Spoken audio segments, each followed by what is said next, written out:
दोस्तों, क्या आप भी दिन भर काम करते रहते हैं, लेकिन दिन के अंत में ऐसा लगता है जैसे कुछ भी खास हासिल नहीं हुआ? क्या आपके पास समय तो होता है, लेकिन न तो फोकस होता है और न ही ऊर्जा? अगर हाँ, तो हो सकता है कि आपकी समस्या टाइम मैनेजमेंट की नहीं, बल्कि माइंड मैनेजमेंट की हो। क्योंकि केवल घड़ी के हिसाब से काम करना काफी नहीं है। असली सफलता तब मिलती है जब हम अपने दिमाग की ऊर्जा, रचनात्मकता और ध्यान को सही तरीके से समझें और उसका उपयोग करें। नमस्कार दोस्तों, आपका स्वागत है हमारे YouTube चैनल पर, जहां हम आपके लिए लाते हैं दुनिया की सबसे बेहतरीन और प्रभावशाली किताबों की वो सीखें जो न केवल प्रेरणा देती हैं, बल्कि जीवन में असली बदलाव लाती हैं, वो भी आपकी अपनी हिंदी भाषा में। आज हम बात करेंगे एक ऐसी किताब की जो आपके सोचने, काम करने और यहाँ तक कि जीने के तरीके को पूरी तरह बदल सकती है। इस किताब का नाम है mind management not time management, जिसे लिखा है डेविड कडावी ने। इस किताब में लेखक ने बेहद सरल लेकिन गहराई भरे तरीके से बताया है कि केवल समय को नियंत्रित कर लेने से जीवन में प्रगति नहीं होती।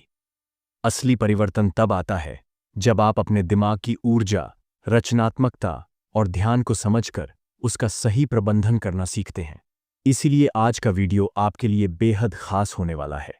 इस वीडियो में आप जानेंगे कि माइंड मैनेजमेंट टाइम मैनेजमेंट से क्यों अधिक प्रभावशाली है, कैसे आप अपने ऊर्जा स्तरों के आधार पर अपने दिन की योजना बना सकते हैं और कैसे आप खुद को एक प्रोडक्टिव मशीन नहीं, बल्कि एक क्रिएटिव और उद्देश्यपूर्ण इंसान बना सकते हैं।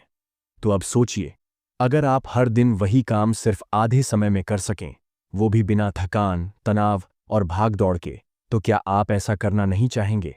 अगर हाँ, तो चलिए शुरू करते हैं इस जबरदस्त मानसिक यात्रा को, अध्याय दर अध्याय, जहां हम जानेंगे माइंड मैनेजमेंट का असली मंत्र, जो आपको जीवन के हर क्षेत्र में एक नई दिशा देगा।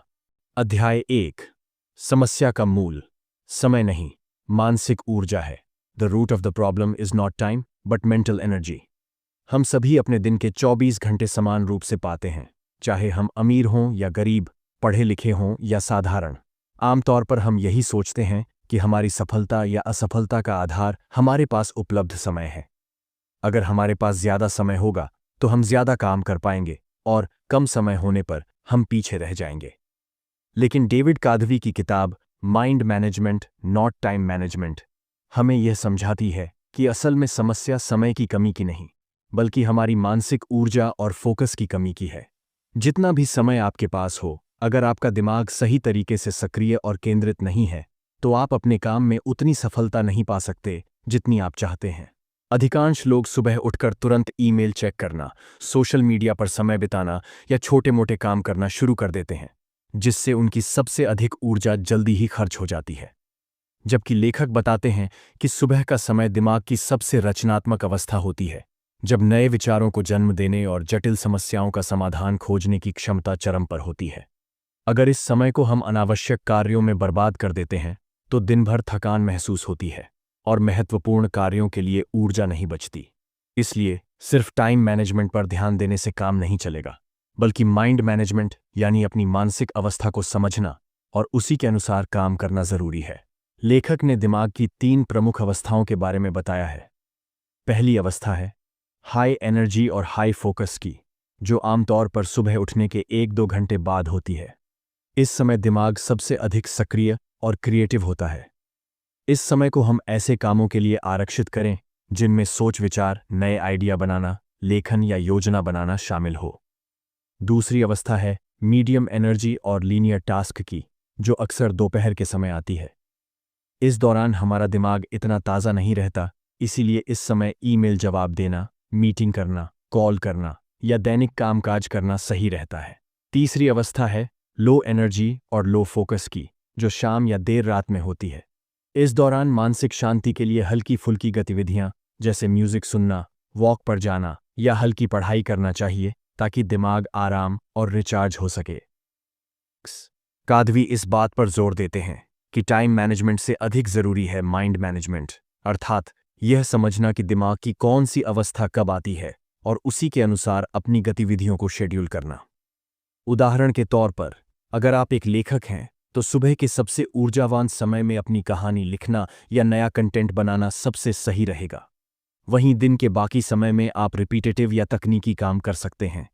ऐसा करने से न केवल आपका काम बेहतर होगा, बल्कि आपकी मानसिक थकावट भी कम होगी। इस अध्याय को और रोचक बनाने के लिए लेखक एक उदाहरण भी देते हैं। मान लीजिए, कोई व्यक्ति सुबह जल्दी उठकर 2 घंटे तक लिखने की योजना बनाता है, लेकिन वह 2 घंटे अपने मोबाइल पर ईमेल चेक करने और सोशल मीडिया पर व्यस्त रहता है। नतीजा यह होता है कि जब वह लिखने बैठता है तो उसकी रचनात्मकता खत्म हो चुकी होती है और वह सोचता रहता है कि आज लिखने का मूड नहीं बन रहा।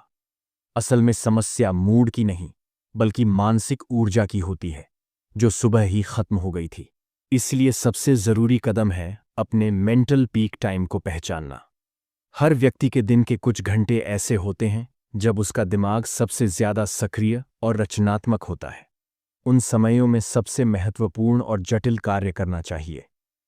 दिन के कम ऊर्जा वाले समय में हल्के फुल्के काम या आराम करना चाहिए, ताकि दिमाग को रिचार्ज करने का मौका मिले। इसके अलावा जब हम अपने दिमाग की लय को समझकर काम करते हैं तो हम कम समय में ज्यादा प्रभावशाली और गुणवत्तापूर्ण काम कर पाते हैं। इस अध्याय का सार यह है कि समस्या सिर्फ समय की कमी की नहीं है, बल्कि यह है कि हम अपनी मानसिक ऊर्जा का सही उपयोग नहीं कर पाते। जब हम अपने दिमाग की अवस्थाओं को समझकर अपने कार्यों को शेड्यूल करते हैं, तब हम अपने समय का भी बेहतर प्रबंधन कर पाते हैं। यही माइंड मैनेजमेंट की असली ताकत है, जो पारंपरिक टाइम मैनेजमेंट से कहीं बेहतर है। अध्याय 2, ध्यान और एकाग्रता, attention and concentration, mind management की नींव। इस अध्याय में लेखक डेविड कादवी ध्यान, फोकस और एकाग्रता की महत्ता पर जोर देते हैं, जो माइंड मैनेजमेंट का सबसे बड़ा स्तंभ है। उन्होंने बताया है कि आज के डिजिटल युग में जब हर तरफ सूचना की बाढ़ है, तो हमारा दिमाग लगातार बहुत सारी जानकारी को प्रोसेस करने की कोशिश करता है। ऐसे में ध्यान भटकना बहुत आम बात हो गई है, और यही वजह है कि हम ज्यादा समय होने के बावजूद भी कम काम कर पाते हैं। लेखक बताते हैं कि हमारा दिमाग स्वाभाविक रूप से मल्टीटास्किंग करने की कोशिश करता है, पर असलियत यह है कि इंसान का दिमाग एक समय में केवल एक ही काम पर सही से ध्यान दे सकता है। जब हम एक ही समय में कई काम करने की कोशिश करते हैं, तो हमारी उत्पादकता घट जाती है और मानसिक थकावट बढ़ती है। इसलिए ध्यान केंद्रित करना सीखना आवश्यक है। माइंड मैनेजमेंट का पहला और सबसे महत्वपूर्ण कदम यही है कि हम अपने दिमाग को एक समय पर एक ही कार्य पर फोकस करने के लिए प्रशिक्षित करें। अध्याय में एक महत्वपूर्ण विचार यह है कि ध्यान की गुणवत्ता ही सफलता तय करती है, न कि समय की मात्रा। उदाहरण के लिए, अगर आप 1 घंटे लगातार बिना किसी डिस्टरबेंस के पूरी एकाग्रता से काम करते हैं, तो वह 1 घंटा 5 घंटे के बिखरे हुए कामों से कहीं अधिक प्रभावशाली होता है। इसके लिए लेखक ने डीप वर्क का सुझाव दिया है। वर्क की अवधारणा को भी सपोर्ट किया है, जो कि पूरी एकाग्रता और गहराई से काम करने की प्रक्रिया है। इसके साथ ही लेखक यह भी बताते हैं कि ध्यान भटकाने वाले कारक जैसे मोबाइल नोटिफिकेशन, सोशल मीडिया, अनावश्यक ईमेल और बार बार आने वाले कॉल्स को नियंत्रित करना बेहद जरूरी है। उन्होंने सुझाव दिया है कि काम के दौरान फोन को साइलेंट मोड पर रखें, नोटिफिकेशन बंद करें और जरूरत पड़ने पर एक अलग समय निर्धारित करें जब आप इन चीजों को देखें। इससे आपका ध्यान भंग नहीं होगा और आपकी मानसिक ऊर्जा बनी रहेगी। अध्याय में यह भी समझाया गया है कि ध्यान केंद्रित करने के लिए माइंडफुलनेस और मेडिटेशन जैसी तकनीकों का अभ्यास करना लाभदायक होता है। ये तकनीकें दिमाग को वर्तमान में बने रहने और गैर जरूरी विचारों से दूर रखने में मदद करती हैं। इससे हमारी एकाग्रता बढ़ती है और हम अपने काम को बेहतर तरीके से पूरा कर पाते हैं। डेविड कादवी ने इस अध्याय में यह भी बताया है कि ध्यान और एकाग्रता की क्षमता को धीरे धीरे विकसित किया जा सकता है। शुरुआत में 10 से 15 मिनट की एकाग्रता पर काम करना ठीक रहता है, और धीरे धीरे इस समय को बढ़ाया जा सकता है। हमारा दिमाग लंबे समय तक फोकस बनाए रखने में सक्षम हो जाता है। अंत में लेखक इस बात पर जोर देते हैं कि माइंड मैनेजमेंट तभी सफल होगा जब हम अपने ध्यान को नियंत्रित करना सीखेंगे। समय के बजाय यह ध्यान और मानसिक फोकस है जो हमारी उत्पादकता और सफलता को प्रभावित करता है। जब हम अपने दिमाग को केंद्रित और शांत रख पाते हैं, तभी हम अपनी ऊर्जा का सर्वोत्तम उपयोग कर पाते हैं। अध्याय 3, अपनी मानसिक ऊर्जा का प्रबंधन कैसे करें, how to manage your mental energy. इस अध्याय में लेखक डेविड कादवी ये समझाते हैं कि मानसिक ऊर्जा हमारी सबसे कीमती संपत्ति है। चाहे हम कितना भी समय उपलब्ध रखें, अगर हमारी ऊर्जा सही तरीके से प्रबंधित न हो तो हम अपने लक्ष्यों को हासिल नहीं कर पाते। इसलिए माइंड मैनेजमेंट का अगला जरूरी कदम है अपनी मानसिक ऊर्जा को समझना और उसे सही दिशा में लगाना। लेखक बताते हैं कि हमारी मानसिक ऊर्जा दिन भर एक समान नहीं रहती। यह ऊपर नीचे होती रहती है और यह उतार चढ़ाव कई कारणों से होता है, जैसे नींद की गुणवत्ता, खान-पान, शारीरिक स्वास्थ्य, तनाव और मानसिक व्यस्तता। इसलिए अपनी ऊर्जा का सही आकलन करना और उसे टास्क के अनुसार बांटना बहुत जरूरी है। इस अध्याय में खास तौर पर 3 प्रमुख बातें सामने आती हैं। पहली, मानसिक ऊर्जा को बचाने और बढ़ाने के लिए हमें अपनी आदतों को सुधारना होगा। उदाहरण के लिए, सही समय पर सोना और उठना, पौष्टिक भोजन करना और नियमित व्यायाम करना ऊर्जा को बनाए रखने में मदद करता है। लेखक का कहना है कि ये शारीरिक कारक सीधे तौर पर मानसिक ऊर्जा से जुड़े हैं। दूसरी महत्वपूर्ण बात यह है कि हमें अपने दिमाग को लगातार काम में लगाने के बजाय समय समय पर ब्रेक देना चाहिए। लगातार काम करने से मानसिक थकावट आती है, जिससे ऊर्जा खत्म हो जाती है और एकाग्रता कम हो जाती है। इसीलिए लेखक पोमोडोरो तकनीक जैसे छोटे छोटे ब्रेक लेने की सलाह देते हैं, जिससे दिमाग तरोताज़ा रहता है और ऊर्जा बनी रहती है। तीसरी बात यह है कि हमें अपने टास्क को भी ऊर्जा के अनुसार वर्गीकृत करना चाहिए। सबसे ऊर्जावान समय में वह काम करना चाहिए जो ज्यादा सोच विचार और क्रिएटिविटी मांगता हो, जबकि कम ऊर्जा वाले समय में वह काम करना चाहिए जो रिपीटेटिव या आसान हो। इस तरह ऊर्जा का संतुलित उपयोग करके हम दिन भर अपनी उत्पादकता बनाए रख सकते हैं। लेखक इस अध्याय में ऊर्जा को बढ़ाने के लिए माइंडफुलनेस और ध्यान को भी एक शक्तिशाली टूल बताते हैं। मानसिक तनाव और चिंता ऊर्जा को कम कर देते हैं, इसलिए ध्यान और मेडिटेशन से हम मानसिक शांति पा सकते हैं, जिससे ऊर्जा पुनः भरती है।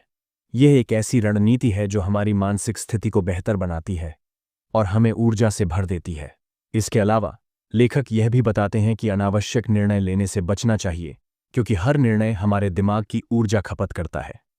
इसीलिए वे निर्णय थकावट, डिसीजन फटीग की बात करते हैं।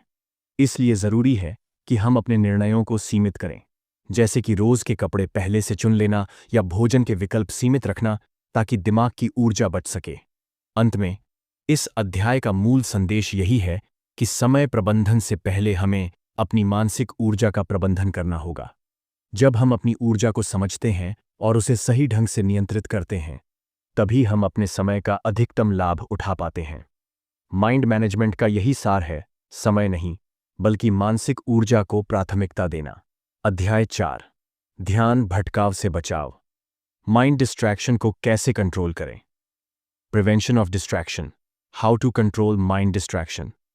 इस अध्याय में लेखक डेविड कादवी ने ध्यान भटकाव, डिस्ट्रैक्शन की समस्या पर गहराई से बात की है, जो आज की डिजिटल और तेज तर्रार दुनिया में सबसे बड़ी चुनौती बन चुकी है। उन्होंने बताया है कि हमारी मानसिक ऊर्जा और फोकस पर सबसे बड़ा हमला हमारा खुद का ध्यान भटकना है, जो कई बार बाहरी कारणों से और कई बार हमारी अपनी आदतों से होता है। इसलिए माइंड मैनेजमेंट का एक अहम हिस्सा है कैसे हम ध्यान भटकाव को पहचानें और उसे नियंत्रित करें। सबसे पहले लेखक यह समझाते हैं कि ध्यान भटकाव केवल मोबाइल, सोशल मीडिया या ईमेल के कारण ही नहीं होता, बल्कि हमारी मानसिक आदतें भी इसमें बड़ी भूमिका निभाती हैं। जैसे हम जब भी किसी मुश्किल या उबाऊ काम का सामना करते हैं, तो हमारा मन आसानी से कहीं और भाग जाता है। यह स्वाभाविक है, क्योंकि हमारा दिमाग सहजता और आराम की तलाश करता है, लेकिन यही आदत हमें हमारी उत्पादकता से दूर ले जाती है। इसीलिए यह जरूरी है कि हम अपनी मानसिक आदतों को समझें और उन्हें सुधारें। लेखक ने ध्यान भटकाव के कुछ मुख्य कारण भी बताए हैं। तकनीकी डिस्टर्बेंस, स्मार्टफोन की नोटिफिकेशन, अनावश्यक कॉल, सोशल मीडिया अपडेट्स और लगातार आने वाले मैसेज। मल्टीटास्किंग का भ्रम, कई काम एक साथ करने की कोशिश करना, जिससे दिमाग बंट जाता है और किसी भी काम में गहराई से ध्यान नहीं लग पाता। मन की बेचैनी और चिंता, जब दिमाग उलझनों और तनाव में होता है तो उसे काम में लगाना मुश्किल होता है। असंगठित कार्यशैली, बिना योजना और प्राथमिकता के काम करना, जिससे मन बार बार ध्यान हटाता है। इस अध्याय में लेखक इस बात पर जोर देते हैं कि ध्यान भटकाव को रोकने के लिए हमें अपने वातावरण को भी नियंत्रित करना होगा। उदाहरण के लिए, काम करने के दौरान फ़ोन को साइलेंट या डू नॉट डिस्टर्ब मोड पर रखना, सोशल मीडिया और ईमेल के लिए अलग अलग समय तय करना, और एक साफ सुथरी और व्यवस्थित कार्यस्थल बनाना आवश्यक है। ऐसा करने से हमारा दिमाग बिना किसी अनावश्यक टकराव के काम पर पूरी तरह से केंद्रित रह सकता है। लेखक ने एक दिलचस्प सुझाव दिया है कि ध्यान भटकाव को रोकने के लिए डिजिटल डिटॉक्स करना चाहिए, यानी कुछ समय के लिए पूरी तरह से तकनीकी उपकरणों से दूर रहना। यह हमें मानसिक शांति देता है और फोकस बढ़ाता है।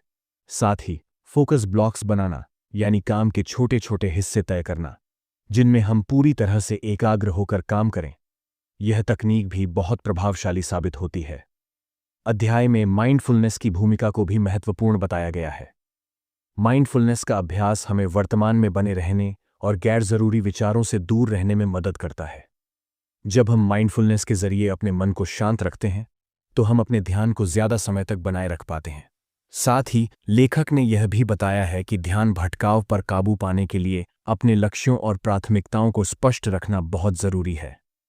जब हमें पता होता है कि हमें क्या करना है और क्यों करना है, तो हमारा मन ज्यादा आसानी से केंद्रित रहता है और बाहरी विकर्षणों से लड़ने की क्षमता बढ़ती है।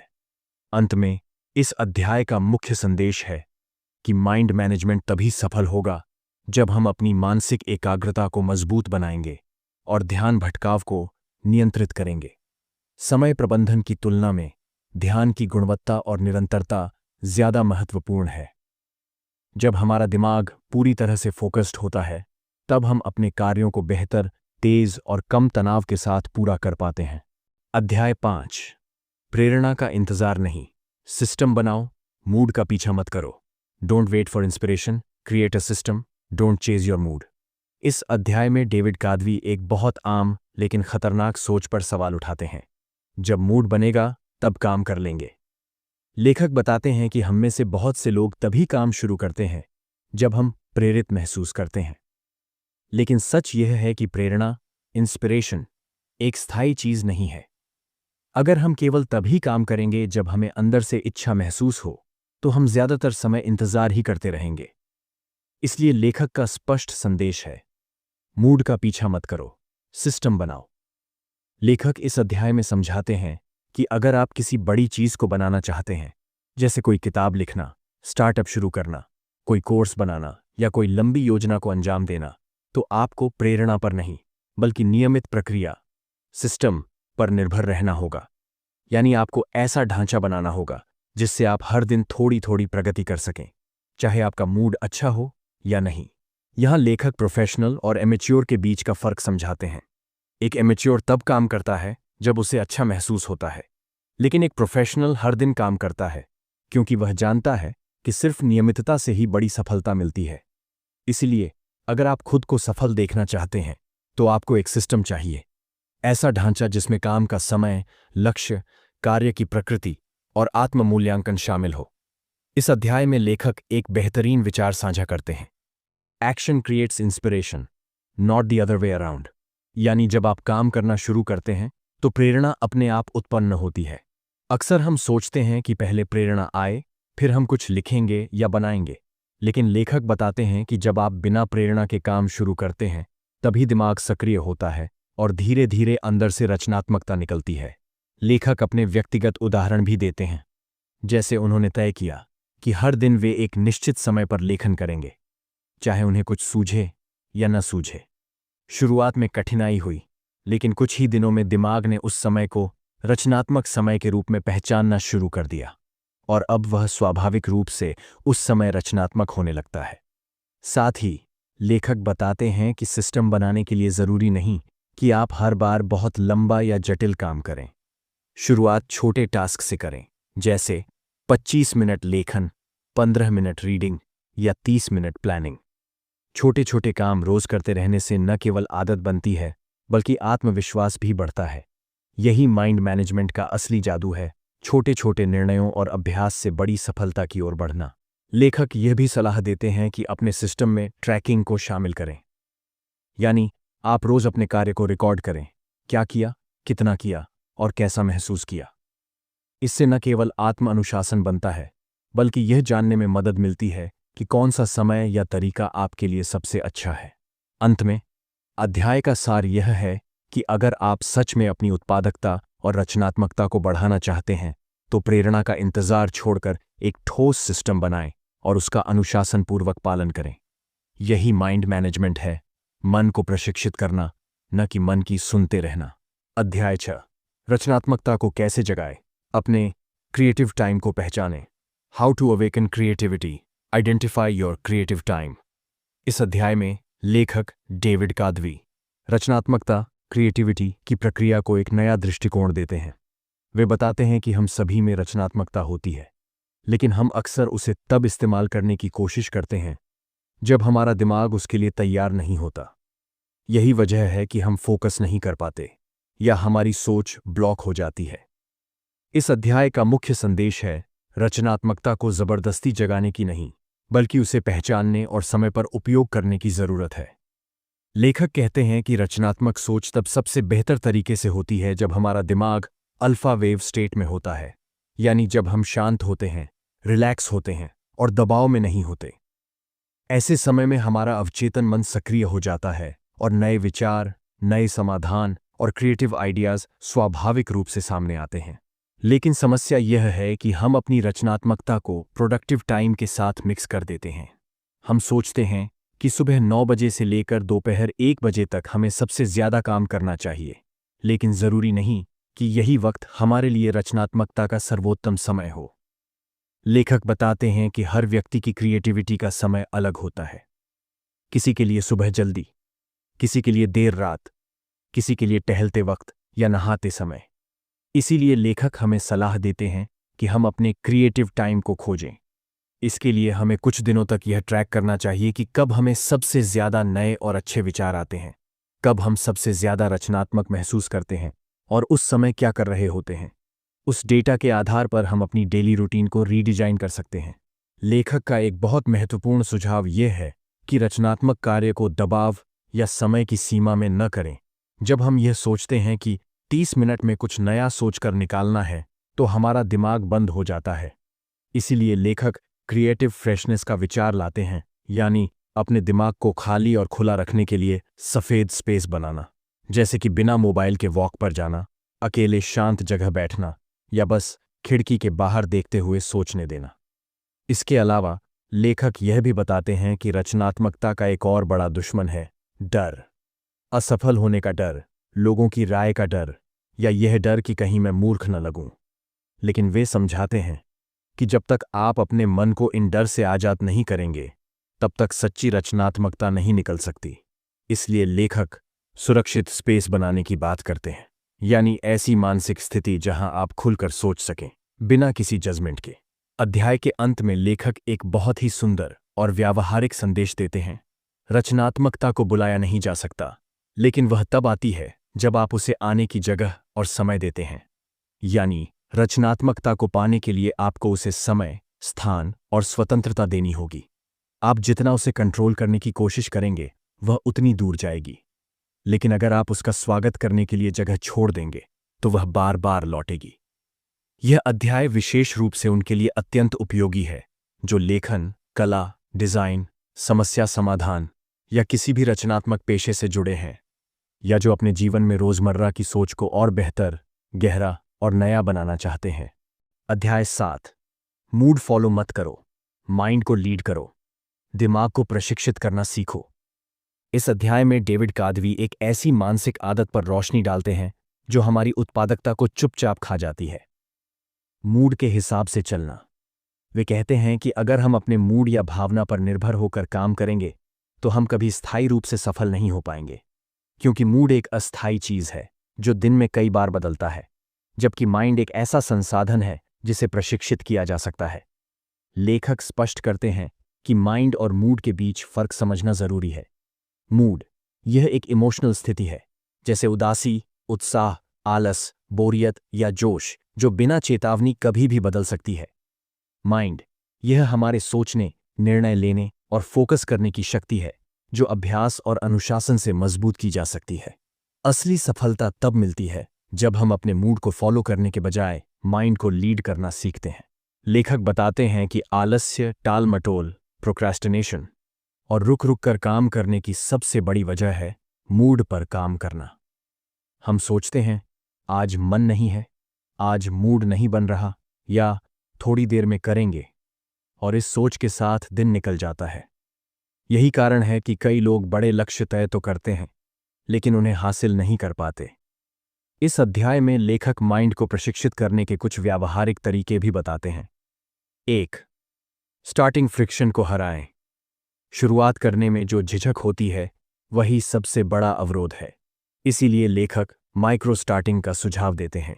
उदाहरण, अगर आपको किताब लिखनी है तो कहें, सिर्फ एक पैराग्राफ लिखूंगा। अगर व्यायाम करना है तो कहें, सिर्फ 5 मिनट चलूंगा। शुरुआत छोटी हो, लेकिन शुरुआत जरूरी है। एक बार शुरू हो गया तो माइंड आगे खुद चल पड़ता है। तो बीच में मत रुको। सिद्धांत डेविड बताते हैं कि जब आप रुकते हैं तो फिर से शुरू करना कठिन हो जाता है। इसलिए किसी भी टास्क को बीच में अधूरा छोड़ने से बेहतर है कि आप थोड़ा कम करें, लेकिन उसे एक पूर्ण पॉइंट तक लेकर जाएं। इससे दिमाग में संतोष भी आता है और अगली बार फिर से शुरू करना आसान हो जाता है। 3. माइंड को रूटीन के साथ जोड़ो। जब हम किसी समय को, किसी जगह को या किसी आदत को किसी खास काम के साथ जोड़ देते हैं तो दिमाग उसे पहचानने लगता है। उदाहरण, हर दिन सुबह 8 बजे आप यदि एक ही टेबल पर बैठकर लिखना शुरू करते हैं तो कुछ दिनों बाद दिमाग उस समय और स्थान को क्रिएटिव एक्टिविटी से जोड़ देता है और काम करना आसान लगने लगता है। इसे लेखक माइंड कंडीशनिंग कहते हैं। 4. मूड को निर्देश दो, आदेश मत सुनो। डेविड कहते हैं, don't take orders from your mood, give orders to your mind. यानी आपको यह तय करना है कि क्या करना है, न कि यह इंतजार करना कि मूड बताए। यदि आप माइंड को प्राथमिकता देते हैं तो आप खुद को असली नियंत्रण में लाते हैं। 5. रिकवरी का महत्व समझो। लेखक यह भी स्पष्ट करते हैं कि माइंड को लगातार इस्तेमाल करने के बाद उसे रिकवरी की भी जरूरत होती है। नींद, माइंडफुलनेस, ब्रेक्स और रिफ्रेशमेंट, ये सब माइंड को दोबारा ऊर्जा देते हैं। यह मूड सुधारने से भी बेहतर है, क्योंकि आप फिर से सोचने और निर्माण करने की स्थिति में आ जाते हैं। अंत में यह अध्याय हमें यह सिखाता है कि सच्ची उत्पादकता तब आती है जब हम दिमाग को आदतन सक्रिय बनाते हैं, न कि मूड के पीछे भागते हैं। हम अपने मूड को हावी होने देते हैं क्योंकि वह आसान रास्ता दिखाता है, लेकिन असली कामयाबी तब मिलती है जब हम माइंड को प्रशिक्षित कर उसे अपने पक्ष में खड़ा करते हैं। यह अध्याय आपके दर्शकों को एक मजबूत मानसिक अनुशासन, आत्मनियंत्रण और कार्य के प्रति नई सोच देगा। यह बताता है कि माइंड मैनेजमेंट सिर्फ सोच बदलने की बात नहीं, बल्कि अपने काम करने के तरीके को फिर से डिजाइन करने की कला है। अध्याय 8, समय नहीं, ऊर्जा प्रबंधित करें, माइंडफुल प्रोडक्टिविटी का रहस्य। इस अध्याय में लेखक डेविड कादवी एक गहरी और जरूरी बात सामने रखते हैं। केवल समय प्रबंधन ही उत्पादकता की कुंजी नहीं है, बल्कि असली सफलता ऊर्जा प्रबंधन, एनर्जी मैनेजमेंट से आती है। हम अक्सर अपने दिन की प्लानिंग घंटों के आधार पर करते हैं।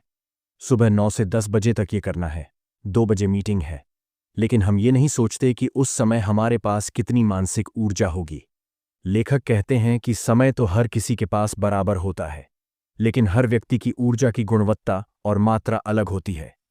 अगर आपके पास 4 घंटे हैं, लेकिन ऊर्जा शून्य है, तो आप कुछ नहीं कर पाएंगे। इसके विपरीत, सिर्फ 1 घंटा अगर उच्च ऊर्जा के साथ बिताया जाए, तो वह गहरे और रचनात्मक परिणाम दे सकता है। डेविड बताते हैं कि ऊर्जा 3 प्रकार की होती है: रचनात्मक ऊर्जा, क्रिएटिव एनर्जी, सक्रिय ऊर्जा, एक्टिव एनर्जी, और रिकवरी ऊर्जा, रिकवरी एनर्जी। रचनात्मक ऊर्जा वह समय होता है जब हमारा दिमाग खुला और विचारशील होता है। यह समय आमतौर पर सुबह होता है या किसी रिलैक्सिंग गतिविधि के बाद। सक्रिय ऊर्जा उस समय होती है जब हम निर्णय लेने, छोटे छोटे कार्यों को पूरा करने या दूसरों से संवाद करने में सक्षम होते हैं, जैसे दोपहर के समय। और रिकवरी ऊर्जा वह होती है जब हम थक चुके होते हैं, लेकिन हल्के कार्य जैसे पढ़ना, टहलना या ध्यान करना कर सकते हैं, जिससे हमारा दिमाग दोबारा तरोताज़ा हो सके। लेखक सुझाव देते हैं कि हमें अपने दिन को ऊर्जा के अनुसार डिजाइन करना चाहिए, यानी रचनात्मक ऊर्जा के समय गहरे सोचने वाले काम करें, सक्रिय ऊर्जा के समय क्रियात्मक काम करें और रिकवरी ऊर्जा के समय माइंड को आराम दें। इसके लिए लेखक एनर्जी ट्रैकिंग की सलाह देते हैं। हर कुछ घंटों में खुद से यह पूछें कि अभी आप कितना एनर्जेटिक महसूस कर रहे हैं और इसे रिकॉर्ड करें। इससे आपको अपना खुद का ऊर्जा पैटर्न समझने में मदद मिलेगी और आप अपने महत्वपूर्ण काम उसी समय पर शेड्यूल कर सकेंगे। डेविड यह भी बताते हैं कि हमारी ऊर्जा हमेशा एक जैसी नहीं रहती। हमारी ऊर्जा भी मौसम की तरह बदलती है। कभी क्रिएटिव समर आता है जब हम बहुत प्रोडक्टिव होते हैं, तो कभी क्रिएटिव विंटर जब कुछ भी नया करने का मन नहीं होता। ऐसे समय में खुद पर गुस्सा करने या जबरदस्ती काम करने की बजाय हमें रुकना, रिचार्ज करना और फिर से शुरुआत करना सीखना चाहिए। माइंड मैनेजमेंट का असली अर्थ है अपने मानसिक और ऊर्जात्मक लय को पहचानना और उसी के अनुसार अपने दिन की रूपरेखा बनाना। अध्याय के अंत में लेखक हमें याद दिलाते हैं कि टाइम को कंट्रोल करना आसान है, लेकिन ऊर्जा को समझकर उसका सही उपयोग करना ही सच्ची प्रोडक्टिविटी है। केवल बिजी रहना सफलता की गारंटी नहीं देता, बल्कि यह जानना कि कब, कैसे और किस काम में अपनी ऊर्जा लगानी है, वही आपको दूसरों से अलग बनाता है। अध्याय 9, माइंड को फिर से सक्रिय करना, ब्रेन को रिचार्ज करने की कला। इस अध्याय में डेविड कादवी एक बेहद महत्वपूर्ण और अक्सर अनदेखा किया गया पक्ष उजागर करते हैं, रिकवरी, यानी माइंड को फिर से सक्रिय, रिचार्ज करने की कला। आधुनिक समय में हम अक्सर यह सोचते हैं कि लगातार काम करते रहना ही सफलता का रास्ता है, लेकिन लेखक हमें याद दिलाते हैं कि हमारा दिमाग एक मशीन नहीं है, यह एक जीवंत, संवेदनशील और सीमित संसाधन है। यदि आप लगातार बिना रुके इसे इस्तेमाल करते हैं, तो यह धीरे धीरे कुंद हो जाता है, जिससे आपकी रचनात्मकता, निर्णय क्षमता और आत्मनियंत्रण पर असर पड़ता है। डेविड बताते हैं कि हमारी संस्कृति में हसल कल्चर यानी बिना रुके काम करना को बढ़ावा दिया गया है, लेकिन हकीकत यह है कि महान कलाकार, लेखक, वैज्ञानिक, ये सभी लोग रिकवरी को पवित्र मानते थे। वे जानते थे कि काम के बाद का विराम ही अगले महान काम की नींव बनाता है। लेखक इसे क्रिएटिव रिकवरी कहते हैं, यानी जब आप जानबूझकर अपने दिमाग को आराम देने का अवसर देते हैं ताकि वह फिर से ऊर्जा से भर जाए और नई ऊंचाइयों तक सोच सके। इस अध्याय में लेखक कुछ खास रणनीतियां साझा करते हैं जिससे आप अपने माइंड को बेहतर तरीके से रिचार्ज कर सकते हैं। सबसे पहले, अल्फा मोड को समझिए। यह एक ऐसी मानसिक स्थिति होती है जब आपका दिमाग शांत होता है, लेकिन सक्रिय रूप से विचारों को जोड़ता है। आप न तो काम कर रहे होते हैं, न ही एकदम निष्क्रिय होते हैं। आप बस चल रहे होते हैं, सोच रहे होते हैं, महसूस कर रहे होते हैं। लेखक के अनुसार यह अवस्था अक्सर सैर करते समय, नहाते हुए या प्रकृति में समय बिताने पर आती है। कई बार हमें अपने जीवन की सबसे अच्छी अंतर्दृष्टियां इसी मोड में मिलती हैं। दूसरा, गहराई से सोचना और गहराई से आराम करना दोनों समान रूप से जरूरी है। लेखक कहते हैं कि अगर आप गहराई से क्रिएटिव काम करना चाहते हैं, तो आपको उतनी ही गहराई से आराम करना भी सीखना होगा। यह आराम सिर्फ शारीरिक नहीं होता, यह मानसिक होता है। ध्यान, मेडिटेशन, प्रकृति में एकांत यात्रा, किताब पढ़ना या यहाँ तक कि बेमकसद बैठना, ये सब माइंड के लिए बहुत जरूरी रिकवरी स्पेस है। तीसरा, लेखक विचारों को परिपक्व होने देने की बात करते हैं। वह कहते हैं कि अक्सर हम एक बार कोई आइडिया सोचते हैं और तुरंत उसे अंतिम रूप देना चाहते हैं, लेकिन क्रिएटिविटी की असली शक्ति तब सामने आती है जब आप अपने विचारों को समय देते हैं, उन्हें ठहरने और पनपने देते हैं। इसके लिए रिकवरी और ठहराव आवश्यक है। माइंड को दौड़ाते मत रहो, कभी कभी उसे बैठने भी दो, तभी वह गहराई से सोच पाएगा। अंत में लेखक हमें यह सिखाते हैं कि रिकवरी कोई आलस्य नहीं है, यह भी काम का हिस्सा है। अगर आप इसे गंभीरता से लेंगे तो आप लंबे समय तक बेहतर प्रदर्शन कर सकेंगे, थकेंगे नहीं और आपकी सोच की गुणवत्ता भी लगातार ऊंची बनी रहेगी। डेविड इस अध्याय को एक शक्तिशाली संदेश के साथ समाप्त करते हैं। एक महान विचार तब जन्म लेता है जब माइंड आराम की स्थिति में होता है, न कि जब वह तनाव में होता है। इसलिए रुकना, थमना और भीतर की गहराई में उतरना, ये सब आपकी माइंड मैनेजमेंट रणनीति का हिस्सा होना चाहिए। यह अध्याय से यह समझने में मदद करेगा कि बिना ब्रेक के लगातार दौड़ना उत्पादकता नहीं है, बल्कि माइंड को सांस लेने की जगह देना ही असली रचनात्मकता की कुंजी है। अध्याय 10, माइंड मैनेजमेंट की मास्टरी, आत्मनिर्देशन का विज्ञान। इस अंतिम अध्याय में डेविड कादवी हमें उस गूढ़ और शक्तिशाली अवधारणा से परिचित कराते हैं जो पूरे पुस्तक की आत्मा है, माइंड मैनेजमेंट की mastery. Mastery of mind management. लेखक बताते हैं कि यह किताब सिर्फ प्रोडक्टिविटी टिप्स की सूची नहीं है, बल्कि यह जीवन को जीने का एक नया तरीका है, जहां आप अपने समय के नहीं बल्कि अपने सोचने के ढंग, ऊर्जा और ध्यान के मालिक बनते हैं। माइंड को मैनेज करना यानी खुद को सही दिशा में सोचने, निर्णय लेने और कार्य करने के लिए प्रशिक्षित करना। यह आत्मनिर्देशन की कला है। डेविड बताते हैं कि हम में से अधिकतर लोग ऑटो पायलट मोड में जीते हैं। हमारा दिन सोशल मीडिया के नोटिफिकेशन, ऑफिस मीटिंग्स और बिना सोचे समझे आदतों में बीत जाता है। हम सोचते हैं कि हम समय का सही उपयोग कर रहे हैं, लेकिन असल में हम दूसरों के बनाए सिस्टम में फंसे होते हैं। माइंड मैनेजमेंट की मास्टरी तब होती है जब आप इस पैटर्न को तोड़ते हैं और अपनी सोच की बागडोर खुद संभालते हैं।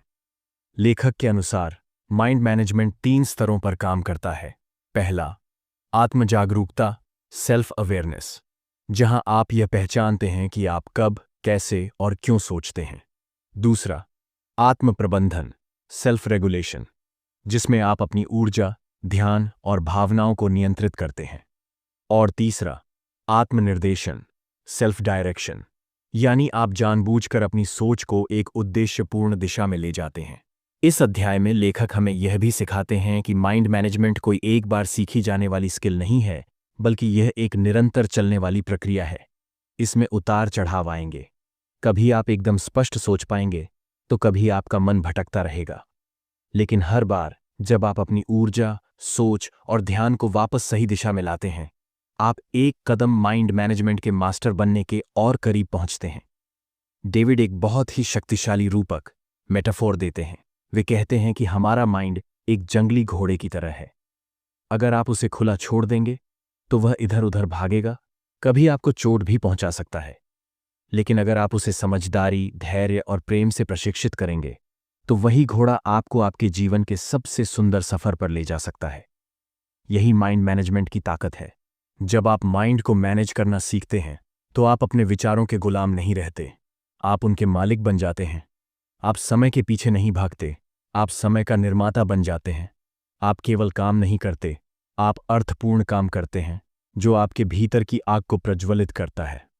इस अध्याय में लेखक हमें यह स्पष्ट कर देते हैं कि माइंड मैनेजमेंट एक आज़ादी है, बाहरी दुनिया के शोर से हटकर अपने भीतर की आवाज़ को सुनने की आज़ादी।